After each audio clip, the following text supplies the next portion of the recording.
Brought to you by TechnoSpark 20 series smartphones. I'm superhuman. નમસ્કાર મિત્રો શું ક્ષત્રિય સંકલન સમિતિની સૌથી મોટી વિકેટ પડી ચૂકી છે? શું ક્ષત્રિય સંકલન સમિતિ હવે વિખેરાવા જઈ રહી છે? શું પરિણામ આવે લોકસભા ચૂંટણીનું અને પાર્ટ 3 શરૂ કરે આ પહેલા જ ક્ષત્રિય સંકલન સમિતિમાં એક મોટો વિખવાદ સામે આવ્યો છે? શું પીટી જાડેજા રાજીનામું ધરવા જઈ રહ્યા છે? શું ક્ષત્રિય સંકલન સમિતિમાંથી કોઈએ ગદ્દારી કરી છે? શા માટે પીટી જાડેજા ક્ષત્રિય સંકલન સમિતિની સામે ગયા છે? આ તમામ સવાલો થઈ રહ્યા છે કારણ કે પીટી જાડેજાનું એક રેકોર્ડિંગ ખૂબ જ વાયરલ છે. આ રેકોર્ડિંગમાં તેઓ ક્ષત્રિય સંકલન સમિતિને કહે છે કે તમારી અમારે જરૂર નથી. તેને ગદ્દાર પણ કહે છે અને જો સમાજ તેની સાથે ન હોય તો રાજીનામું આપવા પણ તૈયાર છે, ત્યાં સુધીની વાત કરે છે. શું કહ્યું પીટી જાડેજાએ? આ રેકોર્ડિંગ સાંભળો, ત્યારબાદ વધુ વાત કરીએ. કારણ કે પીટી જાડેજા પહેલા પદ્મિનીબા વાળાના પતિનું પણ રેકોર્ડિંગ વાયરલ થયું હતું. તેમણે પણ એક સંદેશ આપ્યો હતો, એક વાત કરી હતી સમાજને લઈને. તેઓ ગુસ્સે પણ થયા હતા અને તે પહેલા પીટી જાડેજાને ધમકી પણ આપવામાં આવી હતી. આ સમગ્ર વિવાદમાં એક બાદ એક શું થઈ રહ્યું છે લોકસભા ચૂંટણીના પરિણામ પહેલા તે સમજશું. આ પહેલા પીટી જાડેજાનું આ રેકોર્ડિંગ સાંભળી લો. એ શબ્દોમાં બધી મર્યાદા રાખી છે. કાલી મારી મર્યાદા છે ને એ ચૂકી જાય છું. હો, સંકલન સમિતિ તમે થાય કરી લેજો. કાલે ખુલ્લેઆમ મેદાનમાં આવું છું, ખુલ્લેઆમ. મારે કોઈના બાપની જરૂર નથી, મારા સમાજની જરૂર છે. હું સમાજને પૂછીશ કે સંકલન સમિતિ મારી હારે નથી, શું કામ નથી, એ હું તમને બતાવીશ. હા, તમે 11 વર્ષથી દરેક જિલ્લામાં જાઓ છો, તમે હિતર ને સામે હિત્યાર. ક્યાંય 5,000, 10,000, 25,000, લાખ, 2 લાખ, 5 લાખ ભેગા થયા છે તો રવા દો ને. અને તમારી મદદની મારે જરૂરી નથી.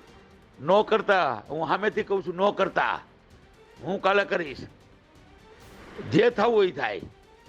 તમારી પરીક્ષા લઈ લઈશ, પછી સમાજને પૂછીશ કે સંકલન સમિતિ મારી હારે નથી, તમે છો કે નહીં? નથી તો કાંઈ વાંધો નહીં, મારું રાજીનામું, બરાબર છે, અને હું જાઉં છું હળમતિયા.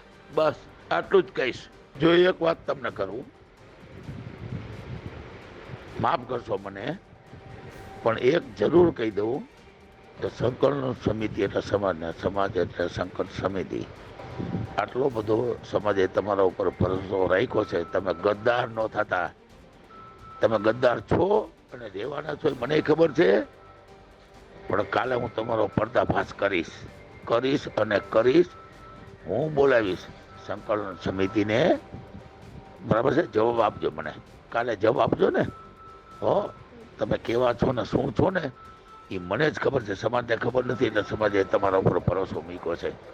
પણ તમે ગદ્દાર છો, ગદ્દાર. સંકલન સમિતિ બિલકુલ ગદ્દાર છો. મને તમે એક વાતનો જવાબ આપો, તમે આ કરવા શું કામ નથી માગતા, કેવા શું કામ નથી એમ માગતા?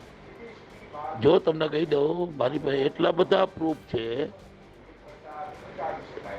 તમારા બેન છે ને તૃપ્તિબા રાવલથી માંડી અને 3 અને બીજા 2, 5 શું કર્યું છે, આ કર્યું છે, તે કર્યું છે, જે કાંઈ હોય. પણ મને ખરેખર મજબૂર ન કરો, નકર હું તમારો પર્દાફાશ કરીશ. આ ધમકી નથી આપતો, તમને વિનંતી કરું છું. આવી કોર કમિટી ન હોય, આવી સંકલન સમિતિ ન હોય. તમે એમ માનો છો હું શું કરી શકું એ તમને કાલ જ બતાવી દઈશ. જો કોર કમિટી મારી એરે નહીં હોય અને સમાજ મારી એરે નહીં હોય, સમાજ તો અત્યારે એટલો આગ બબૂલો થયો છે, રોકવો મુશ્કેલ છે. તમે મેસેજ સાંભળો છો, વાંચો છો, જુઓ છો. અને આમ જો મારે તમારી કાંઈ જરૂર નથી કોર કમિટીની, સંકલન સમિતિની. સંકલન સમિતિ હું છે ને એનો પર્દાફાશ હું કરીશ.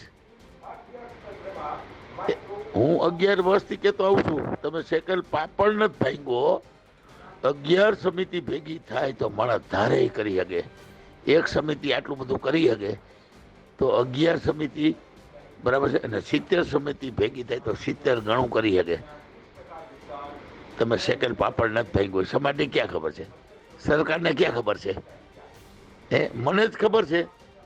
એનો પર્દાફાશ કરીશ પણ જવાબ આપજો. હાલો, આ ધમકી છે, હાલો ધમકી જ છે, પણ સાચી છે, ખોટી નથી. આ હું ગુસ્સામાં નથી બોલતો. આ મારી વ્યથા છે, મારી પીડા છે, અને મારી વ્યથા છે ને મારી પીડા છે મારા સમાજની છે. તમે સમાજ માટે હો કે ન હોય મને ખબર નથી, અને હો ને તો જવાબ આપજો. વધારે વાત નથી કરવી. પણ હવે તો મારે મરવું છે, એ પાકું છે, મરી જ જવું છે. મેં 50 ભાષણમાં કીધું છે મરી જવું છે, પણ મારું મોઢું બોધ ન કરાવી શકે કોઈ. શું કામ? આ મોઢું ક્ષત્રિય સમાજનું છે, અમારા યુવાનોનું છે, અમારા રામ ભગવાનનો દીકરો છું એનું છે. કોઈ બંધ ન કરાવી શકે, કોઈના બાપની તાકાત નથી. આનું પરિણામ ખરાબમાં ખરાબ શું આવે? મરવાનું. તો મરવા માટે તો મેદાને પડ્યો જ છું. તમે જીવજો, તમને મુબારક. હો, આપે સાંભળ્યું પીટી જાડેજાનું આ રેકોર્ડિંગ. જે લોકોએ પીટી જાડેજાનું આ રેકોર્ડિંગ સાંભળ્યું તે સૌથી પહેલા આશ્ચર્યમાં હતા. પીટી જાડેજા કે જેઓ તમામ સંમેલનમાં હાજર રહ્યા અને તમામ સંમેલનમાં તેઓએ ક્ષત્રિય સમાજની સંકલન સમિતિની તારીફ કરી, તેના વખાણ કર્યા, અને મુખ્ય વાત એ છે કે ક્ષત્રિય સમાજના શૌર્ય, પરાક્રમ, સાહસની વાતો કરી. પરસોત્તમ રૂપાલાની ટિકિટ ખેંચવાની વાતો કરી અને એક રહેવાની વાત કરી. પરંતુ આજે પોતે જ દૂર જઈ રહ્યા હોય તેવું લાગી રહ્યું છે. તેણે 10 બોલમાં 100 રન કરવાની વાત કરી, પરંતુ પાર્ટ 3 શરૂ થાય આ પહેલા જ તેઓ દૂર જઈ રહ્યા હોય તેવું લાગી રહ્યું છે. તેમણે ક્ષત્રિય સમાજને આવનાર સમયમાં શું કરવું, પાર્ટ 3 માં શું હોઈ શકે છે તેની વાત કરી, પરંતુ અત્યારે તેઓ દૂર જઈ રહ્યા હોય તેવું લાગી રહ્યું છે. શા માટે પીટી જાડેજાએ આ પ્રકારનું પગલું ભર્યું? તેઓ પર્દાફાશની વાત કરે છે સંકલન સમિતિના. તેઓએ તૃપ્તિબા રાવલનું નામ લીધું. શા માટે? શું થયું તેમની સાથે? શું અત્યારના સમયમાં પીટી જાડેજા કોઈ સાથે મળી ચૂક્યા છે? શું પીટી જાડેજાની સાથે કંઈ ખોટું કરવામાં આવ્યું છે? આ તમામ વાત છે. શું ક્ષત્રિય સમાજનું આંદોલન વિખેરાઈ જાય તે માટે પ્રયત્ન કરવામાં આવી રહ્યા છે? આ પહેલા પીટી જાડેજાને ધમકી આપવામાં આવી હતી. પીટી જાડેજાનો એક ઓડિયો વાયરલ થયો હતો, રેકોર્ડિંગ વાયરલ થયું હતું. તેમાં પીટી જાડેજાને અન્ય વ્યક્તિ કહે છે કે તમે જે બોલો છો તેમાં લગામ રાખજો અને તેની સાથે તેમના પરિણામ ભોગવવા માટે પણ તૈયાર રહેજો તેવું કહે છે. પીટી જાડેજા તેના જવાબમાં કહે છે કે મેં તો પહેલા જ કીધું છે કે મારે મરી જવું છે. આ રેકોર્ડિંગમાં પણ તેમણે મરી જવાની વાત કરી છે. આ પહેલા પણ તેઓ કરતા રહ્યા છે. પદ્મિની બાના પતિએ પણ એક ઓડિયો વાયરલ કર્યો હતો અને કહ્યું હતું કે મારી પત્ની છે પદ્મિની બા, તેના કોઈ પણ જાતના વિડીયો કે તેના પર વાતો કરવામાં ન આવે ગ્રુપમાં. જે કોઈને પેટમાં દુખતું હોય તે મારા ઘરે આવે, મારી સાથે સીધી વાત કરે. શું થઈ રહ્યું છે? પહેલા પદ્મિની બા જે સંકલન સમિતિથી દૂર થતા જોવા મળ્યા, ત્યારબાદ હવે પીટી જાડેજા કહેવામાં આવી રહ્યું હતું કે હવે જે કમિટી છે, હવે જે કોર કમિટી છે તેમાંથી કોઈ પણ જશે એ નુકસાન નહીં સહન થઈ શકે, કારણ કે જે એકતા આવી હતી તે તૂટી જશે. આ સંજોગો વચ્ચે હવે પીટી જાડેજા પોતે સંકલન સમિતિની સામે પડ્યા. આ મામલાનું સોલ્યુશન બંધ બારણે પણ આવી શકતું હતું. આ મામલાનું નિરાકરણ બેસીને પણ થઈ શકતું હતું, પરંતુ શા માટે પીટી જાડેજાએ આ રેકોર્ડિંગ વાયરલ કર્યું? શા માટે પીટી જાડેજાએ આ મુદ્દો પોતે નારાજ છે, ક્ષત્રિય સંકલન સમિતિ ગદ્દાર છે એ પ્રકારની વાતો વાયરલ કરી લોકો સુધી પહોંચાડી, અથવા તો કોઈએ પહોંચાડી? શા માટે? શું સાર્થક કરવામાં આવી રહ્યું છે? શું બતાવવામાં આવી રહ્યું છે? શું તેવું બતાવવામાં આવી રહ્યું છે કે હવે ક્ષત્રિય સંકલન સમિતિ તૂટી રહી છે? શું તેવું બતાવવામાં આવી રહ્યું છે કે ક્ષત્રિય સંકલન સમિતિ કંઈ પણ થયું નથી અત્યાર સુધીમાં, એટલે આવનાર સમયમાં હવે તેના પર વિશ્વાસ ન કરવો જોઈએ, તે તૂટી રહી છે, તેના ફાટા પડી રહ્યા છે? મિત્રો, લોકસભા 2024ની ગુજરાતની ચૂંટણીનું પરિણામ બાકી છે. રાજકોટમાં પરસોત્તમ રૂપાલા જીતી રહ્યા છે એ કદાચ સંકલન સમિતિને પણ ખબર છે. આ સ્થિતિ વચ્ચે સંકલન સમિતિ આગળના પ્રોજેક્ટ હાથમાં લઈને બેઠી છે, આગળનો પાર્ટ 3 હાથમાં લઈને બેઠી છે. તેમણે તેની વિશે વાત પણ કરી છે, પરંતુ પાર્ટ 3 શરૂ થાય એ પહેલા જ તેનો એક મોટો બલ્લેબાજ તેનાથી દૂર થઈ રહ્યો છે. આ વિકેટ કદાચ ક્ષત્રિય સંકલન સમિતિ પણ સહન નહીં કરી શકે. આવનાર સમયમાં હજી ક્ષત્રિય સંકલન સમિતિ તાલુકા પંચાયત, જિલ્લા પંચાયત, નગરપાલિકામાં ભારતીય જનતા પાર્ટીને ફાઇટ આપવાની વાત કરી રહી છે. પરંતુ જો મિત્રો આમ જ રહ્યું તો સંઘ દ્વારકા પહોંચ્યા પહેલા જ તૂટી જશે.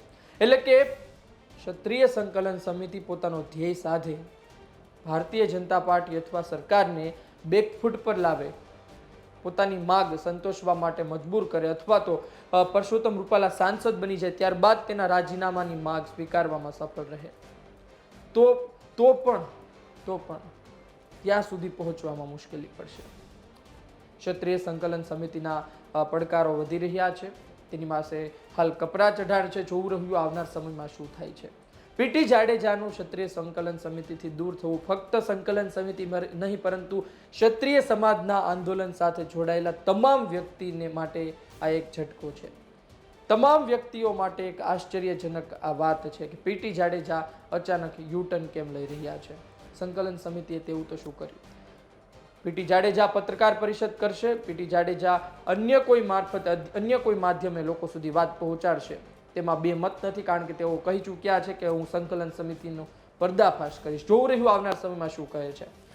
આપનો અભિપ્રાય શું છે પીટી જાડેજાના આ રેકોર્ડિંગને લઈ, પીટી જાડેજાના દૂર થવાને લઈને, સંકલન સમિતિના આરોપોને લઈને? ક્ષત્રિય સંકલન સમિતિ તૂટી રહી છે તે એક વાત હવે સામે આવી રહી છે આ રેકોર્ડિંગ પરથી. તેના પર શું કહેવું છે?